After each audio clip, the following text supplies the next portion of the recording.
কলকাতা থেকে মাত্র 1 ঘন্টা দূরত্বে তোমরা পেয়ে যাবে এত বড় একটা সুন্দর রিসর্ট, আর তার সাথে তোমরা পেয়ে যাবে একটা গ্রামের ছোঁয়া। এত ব্যস্ততার জীবনে একদিনের ছুটি কাটাতে আমিও চলে এসেছিলাম কলকাতা থেকে মাত্র 1 ঘন্টা দূরে কম খরচে একটা সুন্দর রিসর্টে, যেখানে ঢুকতেই আমাদের ওয়েলকাম করা হলো একটা চিল্ড ওয়েলকাম ড্রিঙ্ক দিয়ে।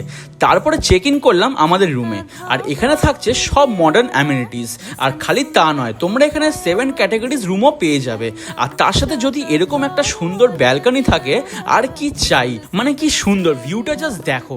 যেখানে বসে ফুরফুরে হাওয়া খেতে খেতে তোমার এক্স গার্লফ্রেন্ডের কথা মনে করতে পারবে। অ্যান্ড এখানে বোটিং আর ফিশিং করারও ব্যবস্থা আছে।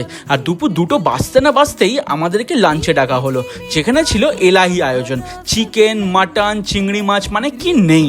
তারপর রুমে হালকা ফ্রেশ হয়ে হাতে একটা ড্রিঙ্ক নিয়ে নেমে পড়লাম জাকুজি হট বাথে। মানে এটাই তো লাইফ। আর ইভিনিং স্ন্যাক্সে ছিল দারুণ আয়োজন।